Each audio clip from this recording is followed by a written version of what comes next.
everyone. Welcome back to Rams on SI. I'm your host, Claudette Montana, joined by our NFL senior writer, Hondo Carpenter. We are talking all things Rams wide receivers today, Hondo, because over the past couple of weeks, we've talked a lot about Davante Adams and Puka Nacua, but we haven't really touched on Jordan Whittington.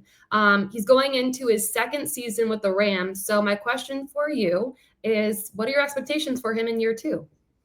I expect a breakout year out of him. Now, I want to put this in perspective. We know in the National Football League, the third year is called the money year. It's where you expect those non-first or second round guys, or those non-first round especially guys, to really burst in and to make their money, to show you I'm ready for a second contract coming up on the horizon. I really think with Whittington, this could be the year. When you've got Davante Adams and Puka Nacua, somebody has to be left open. And Whittington is a guy that I really like his work ethic. I like the way he listens. And you can tell when you're watching the Rams play and he comes off the field, he wants to find the coach. He wants to go, some guys go away from the coach. Some guys want to go right to the coach. He wants to be taught.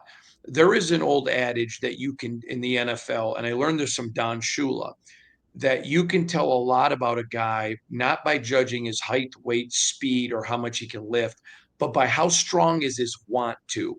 Is he willing to pay the price? Years ago, the great legendary basketball coach Bobby Knight, he and I were talking, and he was talking about everybody wants to win. He goes, you sit down and play checkers with your brother. You want to beat your brother or your sister, in your case, Claudette. That you want to win that. But are you willing to prepare to win? Not just when you show up, you want to win. Are you willing to prepare to win? And that is what you see in Whittington. I like this kid. Now, he still may be a year away from really emerging as a star. But when you've got Davante, who's clearly got more years behind him than ahead of him, and a young Puka Nacua, this is a great place for Whittington to go through a maturation process. And man, can he have a better head coach than McVay and a better quarterback than Stafford to go into this year too? This has got his name written all over it. And I don't expect him to be the number one receiver. I'm not even implying that. But I expect Rams to walk away from 2025 saying there is a future star. And with Puka and him, they're set up.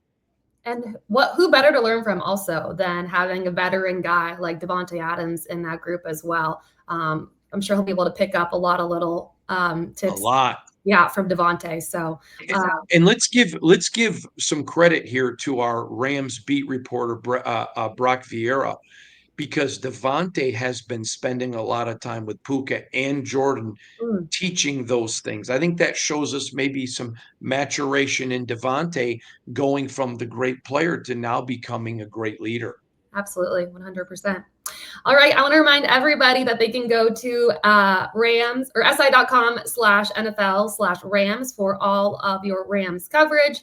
Obviously, a little bit more on Jordan Whittington as well. Hondo, thanks so much. Ma'am.